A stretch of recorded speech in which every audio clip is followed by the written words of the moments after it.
एक वक्त था जब भारत का सबसे अमीर राज्य बंगाल था, जहां की यूनिवर्सिटी पूरे एशिया में मशहूर थी, जहां की फैक्ट्रियों में लाखों लोग काम करते थे, जहां से भारत को मिले थे नेताजी सुभाष चंद्र बोस, स्वामी विवेकानंद, रविंद्रनाथ टैगोर।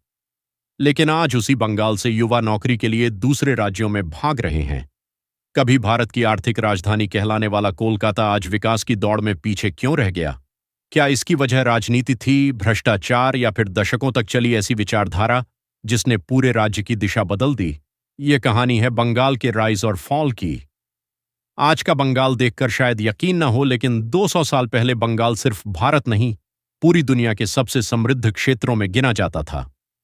ढाका की मलमल, मुर्शिदाबाद का रेशम, कोलकाता का व्यापार, इनकी चर्चा यूरोप तक होती थी। अंग्रेज जब भारत आए तो उन्हें सबसे ज्यादा पैसा बंगाल से मिला। इतना पैसा कि ईस्ट इंडिया कंपनी का असली साम्राज्य यहीं से खड़ा हुआ। फिर आया बंगाल रिनाइसांस। राजा राममोहन राय, ईश्वर चंद्र विद्यासागर, स्वामी विवेकानंद, जगदीश चंद्र बोस। बंगाल सिर्फ अमीर नहीं था, वह भारत का इंटेलेक्चुअल कैपिटल बन चुका था। भारत का पहला मॉडर्न कॉलेज, पहली मेट्रो, पहला बड़ा पोर्ट, पहली इंडस्ट्रियल इकोनॉमी, सब बंगाल में था। 1947 तक बंगाल भारत के सबसे डेवलप्ड राज्यों में गिना जाता था, लेकिन फिर कुछ ऐसा हुआ जिसने इस राज्य की दिशा हमेशा के लिए बदल दी। 1947 देश आजाद हुआ, लेकिन बंगाल टूट गया। ईस्ट बंगाल अलग होकर ईस्ट पाकिस्तान बन गया। लाखों रिफ्यूजीज पश्चिम बंगाल आए। गरीबी बढ़ी, अव्यवस्था बढ़ी, राजनीतिक गुस्सा बढ़ा।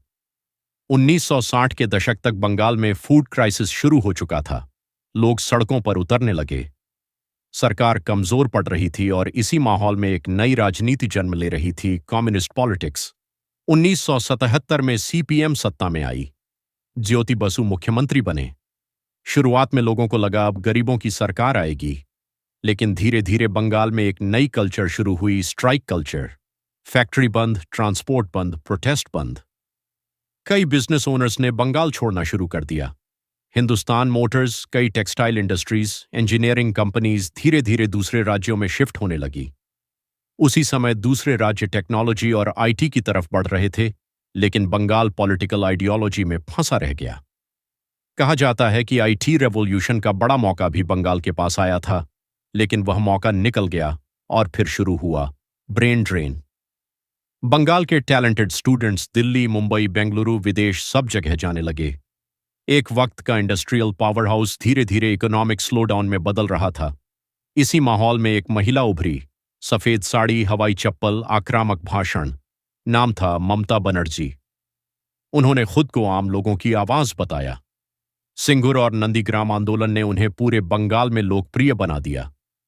किसानों की जमीन एक्विजिशन के खिलाफ उन्होंने बड़ा आंदोलन चलाया और 2011 में 34 साल पुरानी कम्युनिस्ट सरकार खत्म हो गई। ममता बनर्जी सत्ता में आ गई।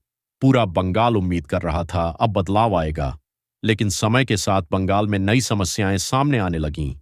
Corruption allegations, political violence, recruitment scams और लगातार बढ़ती बेरोजगारी। सरकार ने कई वेलफेयर स्कीम्स शुरू की, महिलाओं के लिए योजनाएं, गरीबों के लिए फाइनेंशियल सपोर्ट। इन स्कीम्स की तारीफ भी हुई, लेकिन दूसरी तरफ इंडस्ट्री ग्रोथ उतनी तेज नहीं हुई जितनी लोगों ने उम्मीद की थी। आज भी बंगाल के हजारों युवा जॉब्स के लिए दूसरे राज्यों में जाते हैं। कई लोग मानते हैं कि बंगाल वेलफेयर पॉलिटिक्स में तो आगे बढ़ा, लेकिन इकोनॉमिक ग्रोथ में पीछे रह गया। लेकिन सवाल सिर्फ राजनीति का नहीं है।